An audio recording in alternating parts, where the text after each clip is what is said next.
Llegamos hoy, amigo oyente, a nuestro último estudio en esta breve segunda epístola del apóstol Juan, que es una epístola de suma importancia. Juan, quien ya ha enfatizado que debemos andar según los mandamientos de Cristo, y que la prueba de que uno es hijo de Dios es que uno anda en amor, y que ese amor quiere decir que es amor para los hermanos, ahora nos presenta una advertencia. Muchos engañadores han entrado al mundo. Usted y yo estamos andando a través de una selva de asfalto. Por un lado de esta selva tenemos el liberalismo al lado izquierdo, aquellos que niegan la deidad de Cristo. Por el otro lado, tenemos aquella selva en la cual se encuentra un pantano infestado de reptiles que son venenosos. Esos son aquellos que, aunque profesan ser fundamentales, no tienen amor para con los hermanos. Él dice que nosotros podemos detectar a aquellos que son hijos de Dios, y cualquiera que no hace justicia no es un hijo de Dios. Tampoco aquel que no ama a su hermano. Esas son, pues, las dos manifestaciones. Pero ahora debemos estar conscientes de aquellos que no son creyentes, estos engañadores que niegan la deidad de Cristo. Juan está diciendo que si usted niega la deidad de Cristo, usted no es cristiano. Puede que sea una persona religiosa, pero no es cristiano. Debemos comprender, amigo oyente, que los cristianos son aquellos que son seguidores de Cristo, aquellos que creen en Él. Y usted no puede ser un seguidor de Cristo a no ser que crea en su nacimiento virginal, a no ser que usted crea en la deidad de Cristo, en su vida milagrosa, en su obra milagrosa, en su obra de redención en la cruz del Calvario. De otra manera, es imposible ser un verdadero seguidor de Cristo. Ahora, en el versículo 9, él continúa hablando de este tema. Es lo mismo de lo cual ha estado hablando. Él dice que si uno es engañado por estos engañadores, eso no quiere decir que uno pierda la salvación, sino que significa que puede perder cualquier recompensa. Y cada creyente debería estar trabajando para obtener una recompensa, para poder escuchar al Señor decir un día, «Bien, buen siervo y fiel». El apóstol Pablo, al fin de su vida, pudo decir, «He peleado la buena batalla, he acabado la carrera, he guardado la fe. Por lo demás, me está guardada la corona de justicia, la cual me dará el Señor». Él sabía que iba a recibir una recompensa al fin de su vida.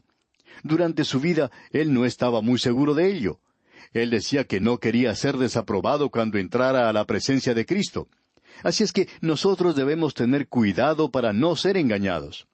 Y en el versículo 9 de la segunda epístola del apóstol Juan leemos, «Cualquiera que se extravía y no persevera en la doctrina de Cristo, no tiene a Dios.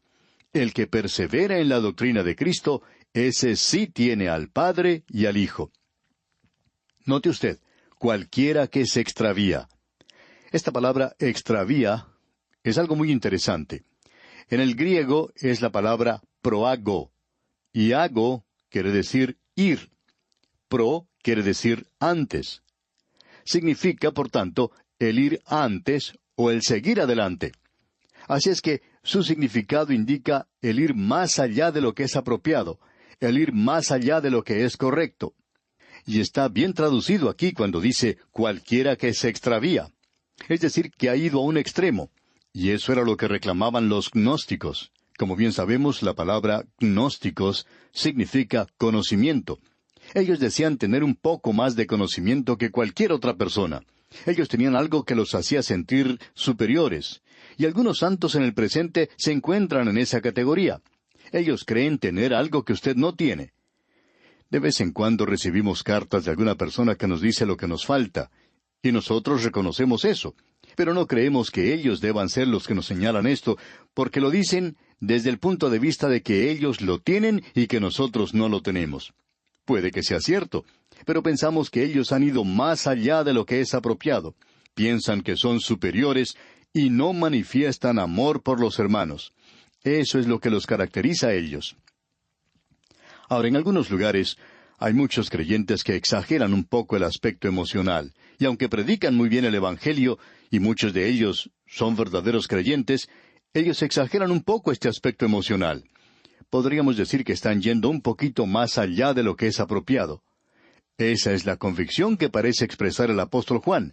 Cualquiera que se extravía, es decir, que llega a ser extremista, y no persevera en la doctrina de Cristo, no tiene a Dios. Es como que se hubieran graduado. Hace algún tiempo algunos teólogos se reunieron y consideraban que habían llegado ya al punto en que no necesitaban dar respuesta a las preguntas de los fundamentalistas en cuanto al nacimiento virginal o a la deidad de Cristo, o si Cristo ha muerto o no por nuestros pecados.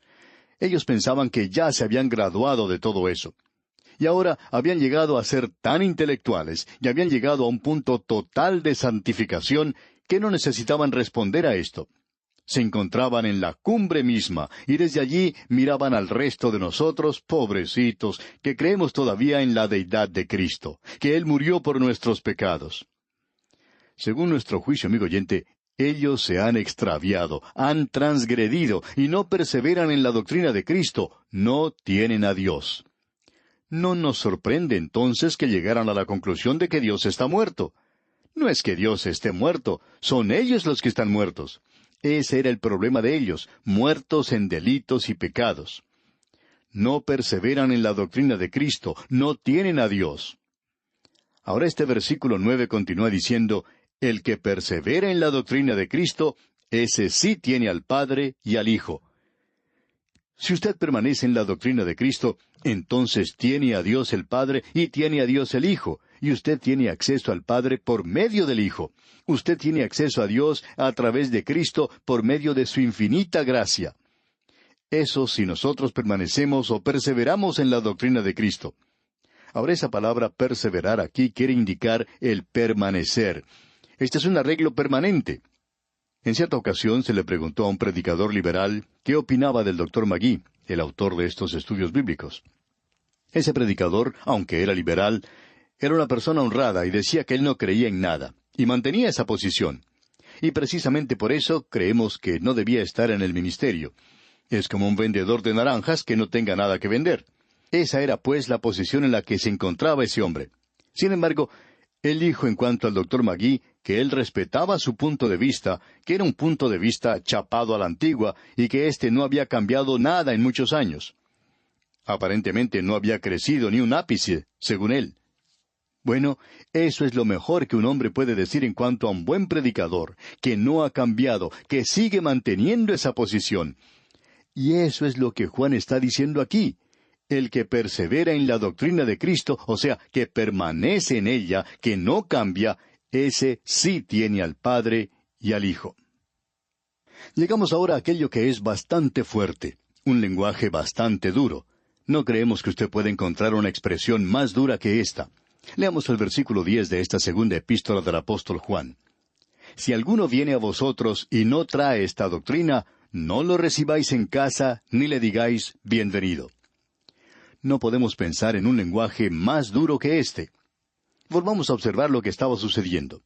Juan está escribiendo aquí a la señora elegida. Nosotros no solo creemos que esta es una persona, sino que es una mujer bastante destacada en la iglesia, que es notada por su hospitalidad. Y aparentemente era una mujer rica, y ella podía recibir visitantes en su hogar. Era una persona muy generosa, y aparentemente algunos gnósticos pasaron por allí, y ella les recibió en su hogar. Luego, ella comenzó a tener dudas en cuanto a esto, y escribió al apóstol Juan y le preguntó qué era lo que ella debía hacer en un caso como este. Ella los había recibido, luego los había dicho que se fueran, y no se sentía bien por haber hecho esto. ¿Qué es lo que debería ella haber hecho? ¿Cuál debería ser su actitud en cuanto a un apóstata? ¿Cuál debería ser su actitud hacia estos herejes, hacia aquellos que negaban la deidad de Cristo, pero que pretendían ser seguidores de Cristo? ¿Debería recibirlos y alojarlos en su hogar? Veamos algunas otras cosas aquí para comprender mejor lo que Juan está diciendo. En los días de la iglesia primitiva, no había hoteles o moteles donde los viajeros pudieran quedarse a pasar la noche. Es decir, que había algunos mesones, pero no eran lugares muy cómodos para alojarse. Estos lugares ni siquiera le proveían a uno una cama. Uno debía traerla consigo. Todo lo que uno hacía era alquilar un espacio donde colocar su cama si la tenía, y sobre eso dormía. Y había mucha gente durmiendo a su lado, en cada lado, a los pies y por la cabeza, por todos lados. Así es como se viajaba en aquel día. De modo que los hogares de los creyentes siempre estaban abiertos para recibir a los evangelistas que viajaban, a los maestros bíblicos que viajaban en aquel día. Estos siempre eran recibidos en un hogar de los creyentes. Ahora, cuando ellos llegaban a alguna ciudad, siempre había alguien que abría su hogar para que ellos pudieran permanecer allí. Usted recuerda que el apóstol Pablo se hospedó en el hogar de Priscila y Aquila, allá en Corinto, cuando él llegó allí. Ese era el método que utilizaba la iglesia primitiva. Y el método que también practicaban otros para recibir la gente en su hogar. Podemos decir que en muchos países, aún en el presente, se continúa con esta costumbre cuando llega algún evangelista. En lugar de colocarle en un hotel o en un motel, se le hospeda en el hogar de algún creyente. A veces sería mejor para el evangelista poder visitar a los creyentes y luego poder ir a dormir a un hotel o un motel. Y de esa manera poder estar solo para estudiar y meditar en la palabra de Dios, algo que no sucede generalmente en una casa de familia. Estamos seguros que en muchos casos, muchos evangelistas prefieren esto, pero cuando no se puede hacer, por supuesto que lo mejor es que sea hospedado en el hogar de algún creyente. De esa manera puede tener comunión con ellos, llegar a conocerlos mejor, y si en ese hogar se le da un poco de privacidad para que él pueda estudiar y meditar en la palabra de Dios, entonces este evangelista apreciará esto mucho.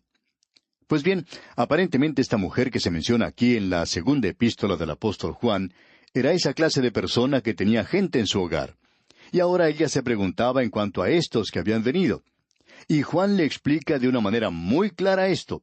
Si alguno viene a vosotros y no trae esta doctrina, no lo recibáis en casa ni le digáis bienvenido. Amigo oyente, Juan va a decir algo más para alertar a los creyentes. Escuche usted lo que dice aquí el versículo 11. Porque el que le dice bienvenido, participa en sus malas obras. Si usted le recibe, entonces le está apoyando. Usted es partícipe con esta clase de cosa. Esa es la razón por la cual usted debe investigar a aquellos a los cuales usted da apoyo como creyente. Porque si usted está dando para algo que no está bien, Dios le considera a usted, amigo oyente, partícipe en esta clase de cosas. El Señor Jesucristo presentó una parábola en cuanto a esto, y a Él no le preocupaba hablar de este tipo de cosas. Él habló de ese hombre que trabajaba para otro y que estaba por ser despedido. Así es que Él quería cuidarse y proveer para su futuro. De modo que Él llamó a todos aquellos que le debían algo a su dueño y les dio un descuento si pagaban sus cuentas en ese instante. A ellos, por supuesto, les convenía hacerlo. Así es que Él hizo esto, y después de haber sido despedido, Él podía ir a buscar ayuda de esa gente porque Él les había ayudado a ellos. Ahora esto era algo malo, por supuesto. El Señor Jesucristo nunca dijo que eso era algo bueno. Por el contrario, Él presentó de una manera muy clara que era algo malo porque Él dijo, los hijos de este mundo. Ellos son muy inteligentes, muy sagaces en el mundo de los negocios hoy. Y hay muchas personas que están tratando de ganar dinero rápidamente en nuestros días. Lo que tenemos que ver entonces es que si el hombre del mundo actúa sabiamente en cuanto a la forma de utilizar su dinero, ¿qué en cuanto a usted, amigo creyente? ¿Se siente usted conmovido por una historia sentimental, alguna historia del lecho de muerte para que usted dé a esa causa? ¿O quizá por una fotografía de algunos huérfanos o fotos de algunos pequeñitos en algún país que usted no ha visitado? ¿Sabe usted si su dinero está llegando allí? ¿Está usted motivado solo por sus sentimientos? Si es así, amigo oyente, entonces usted es partícipe de las cosas que niegan la deidad del Señor Jesucristo y todo lo que Él es y por lo cual ha luchado y todo lo que Él ha hecho por nosotros. Y Dios dice que usted, amigo oyente, es responsable por eso.